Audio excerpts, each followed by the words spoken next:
Should you quit your job and start a business in 2023? I'm gonna go over all of the key metrics that you should have financially in order to be able to quit your job, because I did 4 to 5 years ago, and be able to start a business. First thing you have to realize is, and before I get into this, please like, comment, subscribe. We have been pumping out so much content lately, 6 videos a day on YouTube, including shorts. We're putting a lot of funds and time and energy into these YouTube videos, so please subscribe. It's free, and get daily content just like this to help you in your business journey.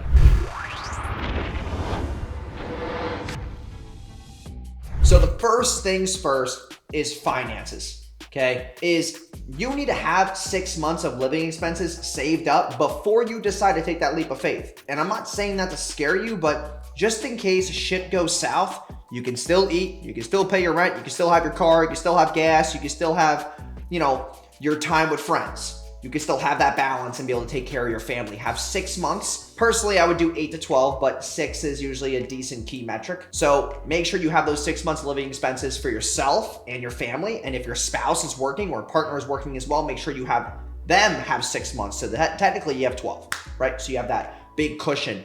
And second thing is, do not live beyond your means. And this is actually interesting because you're probably saying, well, no shit, Sherlock, if I'm not making money, then how would I live beyond my means? Well, when you're running a business, you're gonna be just randomly thrown expenses of new softwares, a website, this graphic designer, this, app that I need. Random expenses will come up. Do not live beyond your means. Just because you have 6 months of savings doesn't mean you could blow it all on hats. And you've probably heard that phrase before. Also, when you are building a business, there will be times where you're just waiting on shit.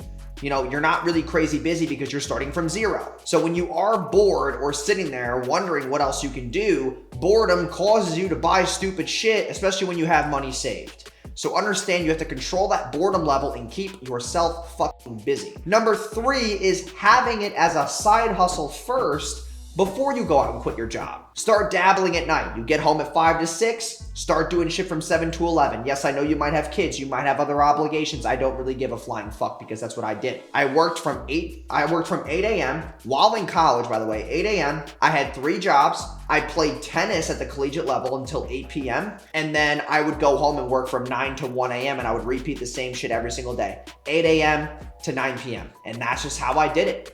I was able to stay in shape, keep that balance of exercise and whatnot, working those 3 jobs, building cash flow, getting a stack of money there so that when I moved from New York to Orlando, I had about 11 months of living expenses. And that was important for me before I took that leap of faith. Also, number 4 is gonna be accountability. Yes, I want you to save your living expenses, but here's the deal. If you're not spending money on your side hustle or your business before you quit, your relationship or bad relationship with spending money is going to affect you while you run your business. You're going to be more scared when you quit your job. You're going to be more scared to spend money. You're going to be more frugal. Start building that behavior now of spending money on things that you know are a good investment for your business, that you know is going to help you in the long run. Do not get scared, because that scarcity mindset is going to fucking cripple you, and you're not going to be able to make the right decisions or move the needle in your business. And those are the 4 biggest signs that you should quit your job and start a business, or 4 key things to watch out for when you decide to quit your job and start a business. Those are things that I'll be looking for. And just 5, just to add on, is support. If you have family, friends, make sure that you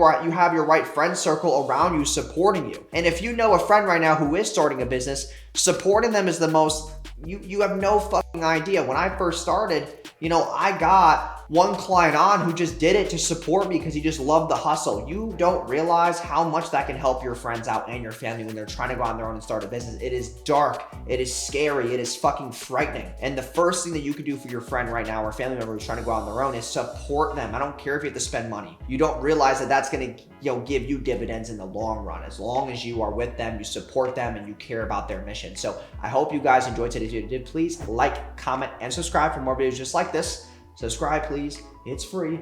We're at 4K now. I'm so excited. I just love pumping out these videos. So it's been a really good enjoyment for me. But please like, comment, subscribe, and I will see you guys in tomorrow's video. Peace.